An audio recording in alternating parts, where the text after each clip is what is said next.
So, small disclaimer before we dive into this video. I live in very rural Alaska. It's currently December. I have not stepped foot into a grocery store since mid-October, nor will I until mid-May of next year.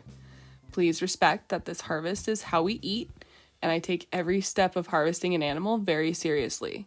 The facilities and equipment I'm using are possible because of my job. None of the antlers on the walls in the meat room are from me or my partner.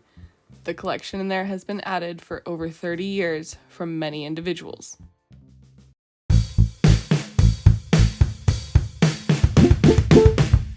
This year so far, I was lucky enough to get the blacktail buck that's in this video.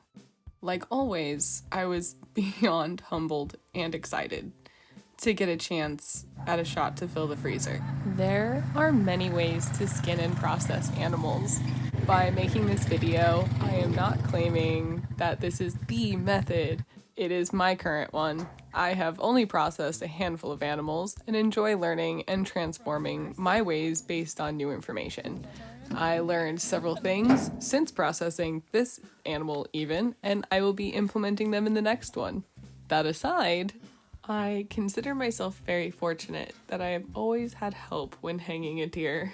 I begin skinning by removing the front forelegs and the head. I should mention that before we hung the animal, Wes cut and took off the section of leg hair around where the scent gland is located. I started from the groin and the flank area while continuously pulling and rolling that hair side away from the meat. Try not to cut that hide, both for leather and because the fewer the holes in the hide equals less hair on the meat. Before covering the front legs with the full bulk of the hide, it tends to be easier to get the forelegs mostly skinned out, at least to the elbow. So take a knife to cut upward through the skin to start peeling back the hide from the front legs. Cutting down through the hair will dull your knife very quickly, and then from there, it's just working around the neck until it's done. Deboning is the next step. I recommend looking at a diagram if you are unfamiliar with where basic parts and pieces are, because that would be a whole video in itself. Alaska has very strict want and waste laws in regards to how much meat you take from each animal. Alaska is also a know before you go state. Always look at hunting regulations and requirements before stepping foot into the woods wherever a hunt may take place for you. Moving on to the meat cleanup stage, I am pretty particular in how I process. I take a lot of time to be sure that I can get the best product while not wasting product. I'm always thankful for help, and I had a couple of pretty rad individuals help me out. So far, the best way we have found in wrapping for the freezer is to use plastic wrap with freezer paper.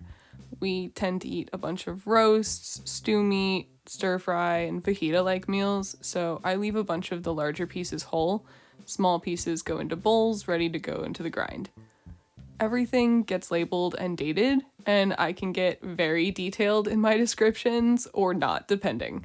An example being 1 year, Wes got this buck that just tasted like rut. So every piece from that buck was labeled RB for rut buck because I did not want to plan a meal that would require a beautiful whole pan-seared braised beauty when it tasted like rut buck, which is great in stew. My point is, write whatever helps you later. On to the grind. We run the meat through the grinder once and then add some olive oil. And then we run it again in packaging bags that you can get online. That is the animal in the freezer.